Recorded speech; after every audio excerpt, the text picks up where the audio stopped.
don't do anything at the expense of your own mental health or your own life. Don't be everywhere. You see some people, they are everywhere. Their blood is always boiling.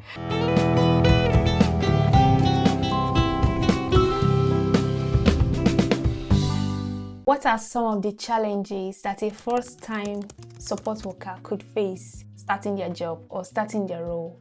I've been working as a support worker for about 2 years now, so I have one or two things to say about this role. So it is expected as a first-time support worker to be faced with so much of information, especially if you have never been in the healthcare line before. For example, if you're working in the UK, you are going to be undergoing some training, then they introduce you to the clients you'll be working with. You're expected to finish a care certificate in about, I think, 16 weeks. And they will gift you or give you a very big book like this, and they expect you to read those papers and do the exercises in those papers and finish everything up in 16 weeks. So they expect you to finish each module per week, and you are also working. I think the information of the clients that you're working with is even enough for you to digest, because you have to read the care plan for each person that you'll be working with, know their names, know the company's policies and procedures, undergo different kind of training.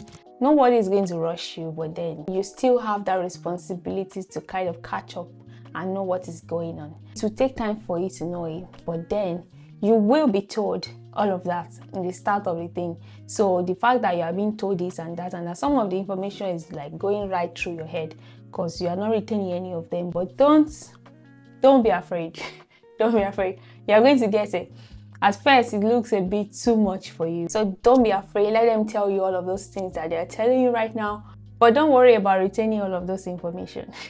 You just know that if you want to carry out anything independently, ask questions. So when you ask questions, in the process, you get to know all of this information, and you find yourself being a pro maybe after 3 months of starting your role. So don't be overwhelmed. You are going to be bombarded with lots of information, but take your time to absorb them in. You will get it.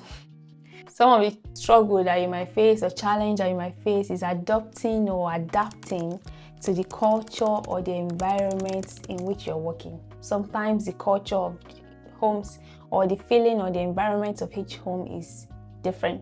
So you have to adjust with the staff, how things are being done. Every home is expected to have a good practice. Things will definitely be different from one home to another. So these are some of the things that might feel a little bit overwhelming for you if you're just starting out as a support worker and getting to adjust to new people. I think it's a big deal that we need to talk about. People that you don't know, and because you're in the same place, you have to work together and you have to just adjust to them. Some people are very loud, some people are very quiet, some people can be arrogant sometimes, some people can be polite. So you have to kind of work with different kind of people and adjust to different kind of systems. And one thing I would just advise you is that you need time to get to know people. So when you just start in a place of work, don't come with that spirit of complaining or starting to pick out wrongdoings in people or in the environment. I think if you come with a good and positive energy and just come with a plain mind and just come to work and to just get to know people, then at the end of the day, you'll be friendly with people and people will be friendly with you. So I'm reading a book about the power of your subconscious mind, and one of the things I says about work environment is that if you kind of are picking on people or picking on somebody particularly and saying, okay, I don't like that person, even though you might not communicate that with your words, but the energy that you are the thing is like a seed that you're sowing in your mind. You start to reap the harvest, and that person will annoy you because you already have that in your mind. So when you are starting as a support worker, you just come with a good spirit to love people genuinely, to love your clients, to love the staff, to love everyone around you, and don't even try to start to pick negative things around you. If you see anything that maybe is really awkward and something that maybe you need to talk about, you can talk with your manager and just discuss it and move on. Don't start reading people and interpreting what you shouldn't be interpreting, because if you're starting a new work, you're meeting new people, is okay for it to be a little bit awkward at first. So you just take your time to settle in, and yeah. And the third thing on my list is cultural barriers. So if you are especially an overseas worker coming into another country and a different background, you're expected to be faced with cultural barrier. So this is a big struggle. So the way things are being done where you are coming from is different from the way things are being done where you are going to. The fact that you are changing to a new work is like a big thing already, and then changing to a new environment is a big thing already. So this cultural barrier is going to be like a big deal for you if you're just starting out as a support worker. So you are coming to work to care for people, and caring for people is like a day-to-day activity. You're going to be faced with a lot of cultural things, like helping to get people dressed up, supporting people with meals, or even cooking meals for some people. So all these things you're going to be faced with them every day. And these daily activities is like cultural activities, so you have to know like what to offer people. You have to be familiar with their dishes, the people you're helping with food. You have to be familiar with their dressing, the people you're helping with clothing. You have to be familiar with language, the way you use your language. So you have to be very respectful. Like in England, for example, they like to use the word please and thank you a lot, while back in Nigeria, we don't do that a lot. Even though we are respectful, but the way we interpret our respect is quite different in our own language to the way they interpret their own respect in their own language. Like for example, back in Nigeria, you don't call an elderly person by their name, but here you call everybody, even a 99-year-old person, by their name. And if you say, okay, I want to start using Nigerian culture to respect somebody here, they will get upset with you. They don't want to be called auntie because they believe they are not related with you by blood. So why would you call them auntie, uncle, or whatever? So, and some people would not even like you to call them Mr. or Mrs. They want you to call them by their first name. So don't feel like, oh, I'm disrespecting this person. If that is what they want you to call them, just call them that. So there's going to be a lot of cultural changes if you're coming from, especially from Africa or Asia, into Western countries. There's going to be a lot of cultural changes that you're going to be faced with, and as a support worker, these are some of the things that you cannot avoid because you'll be faced with them day by day, like every single time you go to work. The other bit I want to share in this video is overwhelming task. So it depends on the kind of home that you are maybe working with as a support worker, or if it's the NHS, or the kind of place you find yourself. Some places have not too overwhelming work, but you work in some homes that you won't even have a chance to sit until you have your break. So if you're just coming, these are a big struggle. If you find yourself in such a home that they are working 24 hours, there's no time to chill, they are always working. So it can be a struggle for you to adjust and to kind of move at their pace. Because when you see these carers that have been working for 10 years, you will know the difference between somebody that is just starting under 1 year. Because the way they do things, you'll be like, wow, did you just finish that in like under 10 minutes? They are so quick, and it can be a bit like of a pressure to new staff to want to work at that pace. So you might be like under the pressure of wanting to work at the same pace as the people that you found there working for years. Just know that it takes time for you to meet up, or for you to be as good or as quick as they are. You have to take time, something that you have to do over time to like get used to and work at such pace. So you need your time. So don't feel under pressure to want to work as fast as your senior colleague. I'm still going to do another video about like the mental stress that comes with working as a support worker. I won't talk about that in this video because I don't want to make this too long.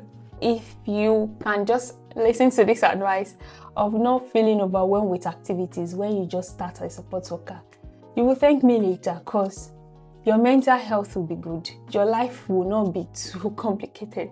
You will save yourself from some kind of tears. There might be so many things going on. Breathe in, breathe out, and just take one thing at a time. If you feel like it's getting too much for you, you can't handle it, please speak with somebody. Don't be under any impression to impress anybody, or because you feel like you're under a visa, then you have to like do some labor. Please don't do that. Don't feel like, oh, I have to do this because maybe you feel like if you don't do it, your visa is going to be withdrawn from you. Yeah, you have to do some things, but then don't do anything at the expense of your own mental health or your own life. Like, don't be like everywhere. You see some people, they are everywhere. They are always, I don't know, their blood is always boiling.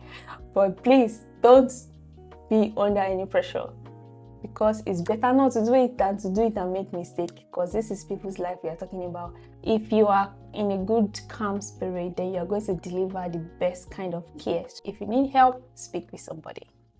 And my last tip for this video is that one of the major struggles that you're going to face as a first-time support worker is aggressive behavior. Some care homes have some clients that are aggressive.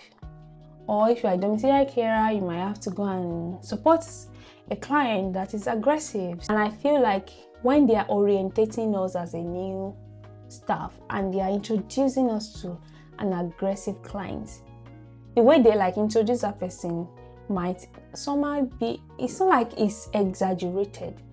It's not exaggerated, but I think we receive it in an exaggerated form that makes us to be afraid sometimes of that person.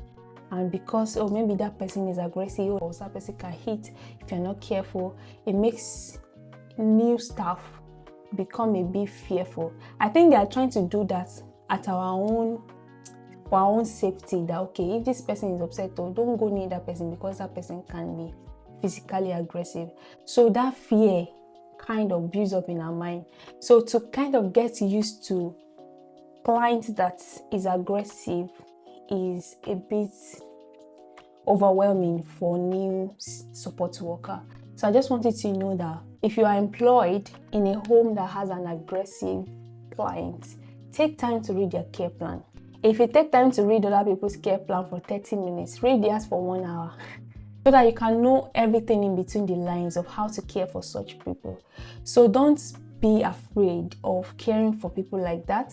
Just try to take your time. If you are not comfortable yet to go ahead to care for such people, communicate it that okay, I'm still trying to get to know this person. So don't be too forward to want to care for them, and try your best to read their care plan. That care plan is going to help you a lot. If you can, if another person is caring for them, try to ask questions from that person so that when you are expected to care for that person, you would have gathered a lot of information and gathered a lot of knowledge on how to like care for such people. And I hope this video has been valuable for your time. I hope this video is helpful for you, and if you feel this video is helpful for you, or you can relate with one or two things that I've shared in this video, please drop your comment down. And if you're a first-time support worker, please do let me know after you've gone to work if this video was helpful for you. I would like to see you in my next video. Thank you and bye for now.